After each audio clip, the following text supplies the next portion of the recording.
Fitri dari program Studi Pendidikan Ekonomi. Nah, kali ini saya akan menjelaskan materi mengenai pengangguran. Langsung masuk ke materinya. Yang pertama itu ada definisi pengangguran. Definisi pengangguran itu adalah penduduk yang tidak bekerja atau sedang memulai usaha baru karena memang tidak bekerja, atau penduduk yang memang sudah bekerja namun belum memulai pekerjaannya.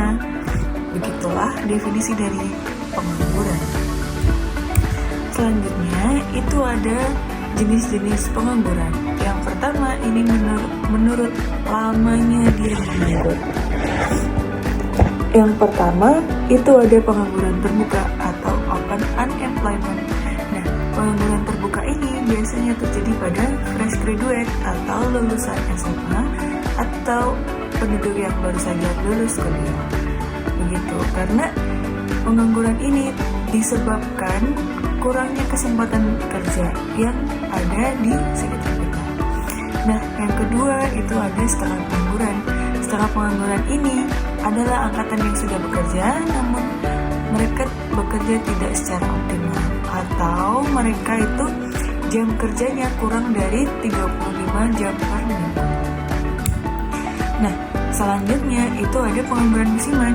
Pengangguran musiman ini terjadi pada orang yang bekerja di sektor pertanian atau perkebunan.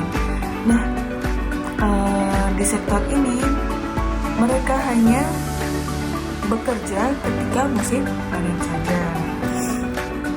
Nah, kemudian ada pengangguran terselubung atau yang disebut dengan disguised unemployment.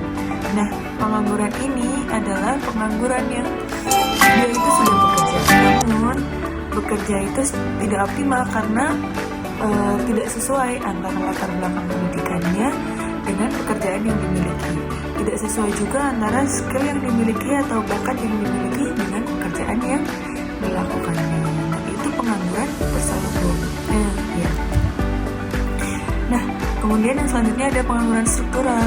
Nah, pengangguran ini terjadi karena adanya perubahan struktur ekonomi. Di Indonesia ini dulunya adalah negara agraris. Kemudian lambat laun karena terjadinya perkembangan zaman dan kemajuan teknologi, Indonesia berubah menjadi negara industrial. Nah, terjadilah pengangguran struktural di mana dari struktur agraris menjadi negara yang industrial. Nah, kemudian ada pengangguran friksional. Pengangguran ini terjadi karena penawaran tenaga kerja lebih banyak daripada permintaan tenaga kerja. Nah, ini juga disebabkan karena angkatan kerja yang tidak bekerja karena mengharapkan pekerjaan yang lebih baik dari pekerjaan sebelumnya. Itu adalah pengangguran friksional. Nah, yang selanjutnya ada pengangguran teknologi. Dari namanya sendiri sudah jelas bahwa pengangguran ini disebabkan karena adanya kemajuan teknologi. Kemudian yang selanjutnya ada pengangguran konjuktur atau pengangguran siklis. Nah, pengangguran ini itu terjadi karena apa? Karena penurunan kegiatan ekonomi atau terjadinya resesi. Selanjutnya itu ada pengangguran volunter. Nah, pengangguran ini itu disebabkan karena penduduk yang sebenarnya mampu masih bekerja, mampu dia sebagai pekerja, tapi dia memilih untuk menganggur karena dia sudah merasa cukup dengan harta kekayaannya, atau dia menganggur secara sukarela. Itu yang dinamakan pengangguran voluntary. Nah, dari jenis-jenis itu, yang selanjutnya itu ada penyebab terjadinya pengangguran. Yang pertama itu tekanan demografis. Tekanan demografis itu apa? Tekanan demografis itu disebabkan karena jumlah komposisi angkatan kerja ini yang besar dan tersedianya lapangan kerja yang sedikit. Kemudian ada pertumbuhan ekonomi yang jauh lebih kecil daripada pertumbuhan angkatan kerjanya, sehingga menimbulkan banyak pengangguran.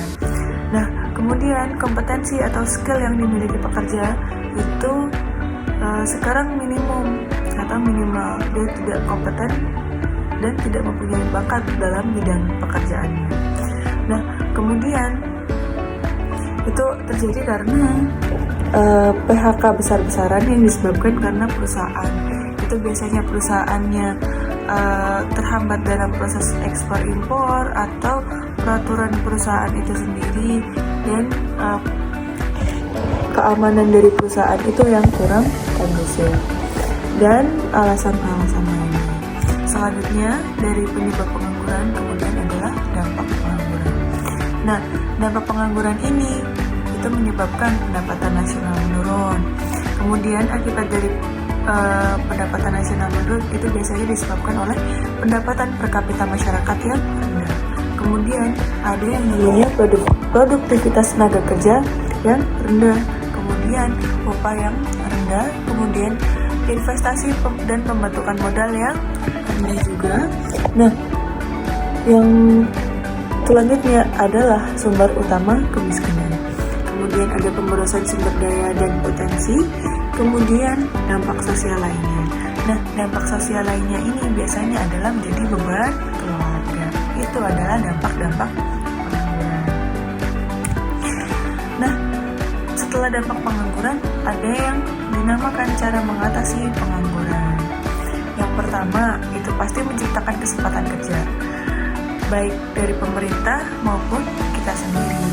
Kemudian menumbuhkan usaha-usaha baru, memperluas kesempatan berusaha, dan mendorong pengusaha-pengusaha untuk memperluas lapangan pekerjaan.